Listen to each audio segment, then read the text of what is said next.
Bapak Ibu, rekan-rekan media yang kami hormati, Assalamualaikum warahmatullahi wabarakatuh. Saya akan sampaikan 3 hal arahan dari Bapak Presiden di Ratas. Yang pertama mengenai kesiapan menghadapi lonjakan kasus aktif pasca liburan. Yang kedua mengenai program vaksinasi. Dan yang ketiga mengenai pekerjaan yang harus kita lakukan di sisi hulu untuk mencegah kenaikan dari kasus aktif secara terus-menerus. Yang pertama mengenai kesiapan pasca liburan. Bapak Ibu sekalian, jumlah tempat tidur yang dibutuhkan untuk merawat di rumah sakit, hitung-hitungannya sederhana. Adalah 30% dari kasus aktif. 30% dari kasus aktif membutuhkan perawatan di rumah sakit. Sebagai informasi Bapak Ibu, di bulan November kasus aktifnya sekitar 50 ribuan. Sekarang kasus aktifnya 120 ribuan. Jadi dengan hitung-hitungan mudah tadi, di bulan November kita hanya butuh 15 ribu atau 30% dari 50 ribu tempat tidur. Sekarang butuhnya 36 ribu. 30% dari 120 ribu. Jadi dalam waktu 1 bulan kita harus menambah jumlah tempat tidur untuk pasien COVID dari 15.000 ke 36.000. Ini masalah yang akan kita hadapi minggu ini, minggu depan, sampai dengan akhir Januari atau awal Februari. Apa yang sudah kami lakukan? Kami sudah menghimbau kepada seluruh rumah sakit, baik dirutnya maupun pemiliknya. Kenapa? Karena banyak rumah sakit yang kami lihat bornya masih rendah tapi sudah penuh dan pasien COVID tidak masuk. Kenapa? Karena contohnya rumah sakit punya 100 kamar, 100 tempat tidur, yang dialokasikan buat pasien COVID hanya 10. Jadi otomatis dia masih kosong bornya, tetapi kalau COVID masuk tidak bisa karena tempatnya cuma 10. Saya minta ini cara yang paling cepat untuk menambah jumlah kamar, mengantisipasi puluhan ribu pasien baru yang akan masuk. Saya minta tolong semua dirut rumah sakit, semua pemilik rumah sakit, tolong konversikan bednya yang tadinya bukan untuk COVID menjadi COVID. Yang tadinya cuma 10% jadi 30% atau 40%. Secara temporer saja. Sambil kita bisa menghadapi lonjakan yang membutuhkan puluhan ribu bed baru. Ya, itu yang pertama.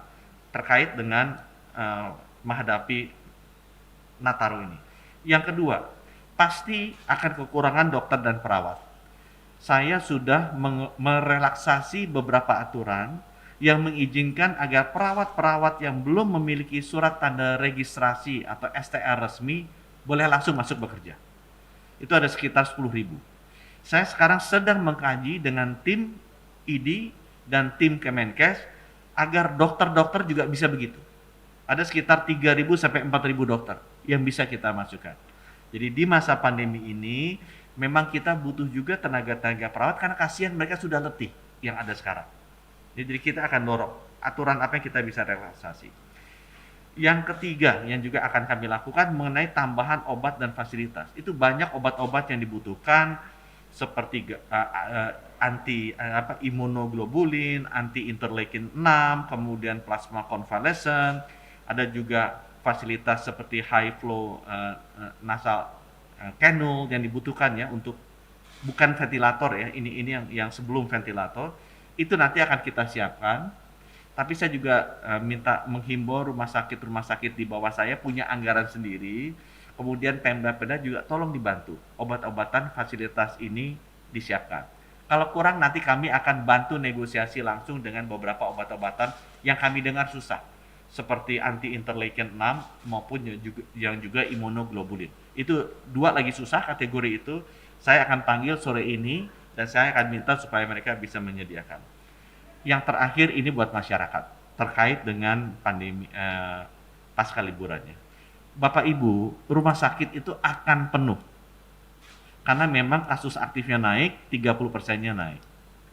Yang saya ingin sampaikan, kita mesti memperhatikan, mesti mendengarkan, mesti melihat kondisi dari nakesnya kita.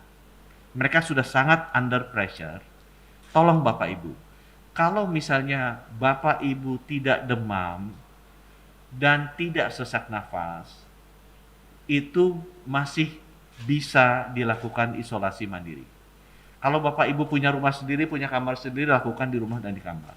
Kalau Bapak Ibu tidak punya atau terlalu sesak rumahnya, kami nanti akan menghimbau seluruh gubernur, kepala daerah agar membuat tempat-tempat isolasi seperti Wisma Atlet, Wisma Haji, asrama, dan lain sebagainya. Atau mungkin hotel-hotel juga baik.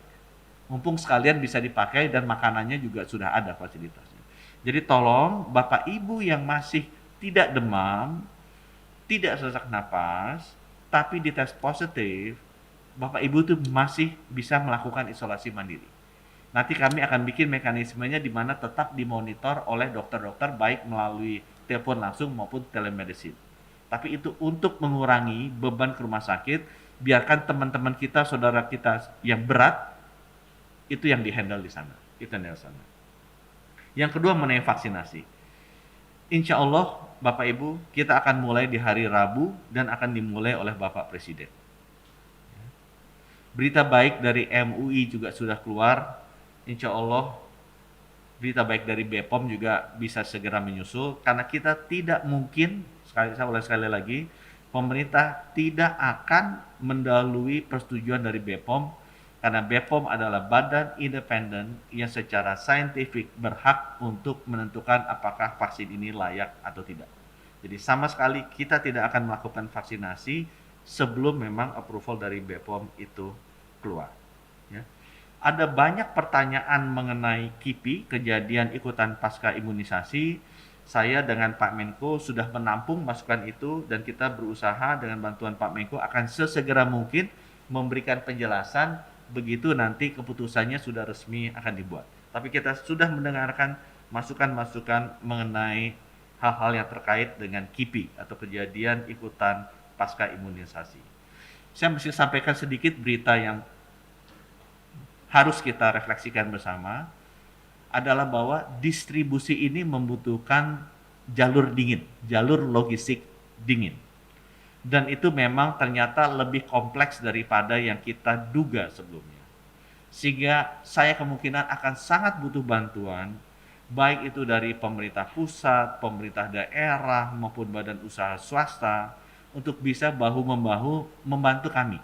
Kalau nanti ternyata ada kesulitan untuk bisa menyalurkan 426 juta vaksin ini sampai seluruh pelosok Indonesia melalui jalur logistik dingin. Kalau saatnya tiba, nanti mohon teman-teman, mari kita bantu bersama-sama. Ya. Ada sedikit berita baik, 15 juta bahan baku vaksin akan datang insya Allah besok dari Sinovac.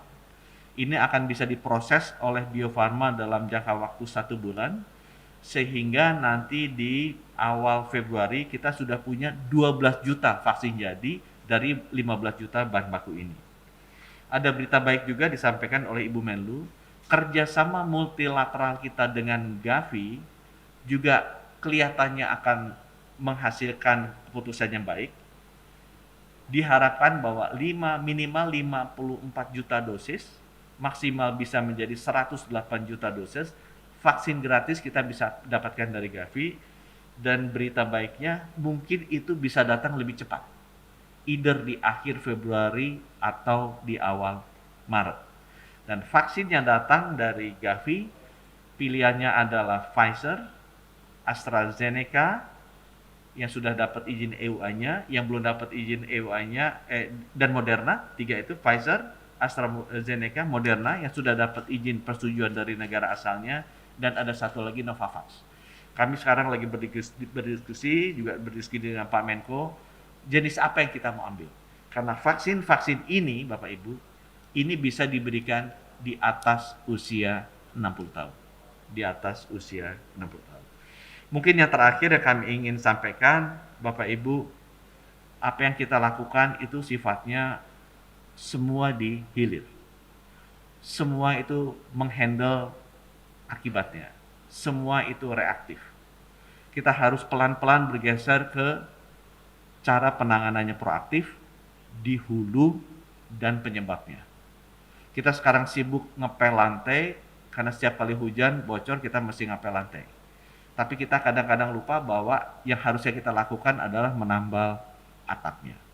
Untuk itu Bapak Ibu, yang namanya menambal atap, yang namanya sisi hulu agar rumah sakitnya tidak penuh, tidak banyak saudara kita meninggal, tidak banyak tenaga kesehatan kita yang juga terpapar, tolong kita harus, saya ulang lagi, kita harus membantu mereka dengan mentaati protokol kesehatan. Kita harus selalu memakai masker, kita harus selalu menjaga jarak, dan kita harus selalu mencuci tangan. Bapak Ibu, kalau kita lihat banyak video yang berkeliaran menunjukkan bahwa orang sudah lupa 3 hal ini penting. Siapa yang akan terkena? Yang akan terkena adalah teman-teman kita, saudara-saudara kita, terutama tenaga kerja kesehatan yang sampai saat ini sudah lebih dari 500 meninggal dunia. Tolong Bapak Ibu, sekali lagi saya minta tolong, patuhi protokol kesehatan. Pakai masker, jaga jarak, cuci tangan, dan jangan berkerumun.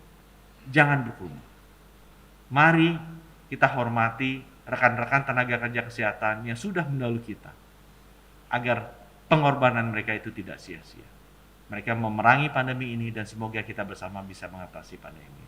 Terima kasih. Wabillahi taufiq wal hidayah. Wassalamualaikum warahmatullahi wabarakatuh.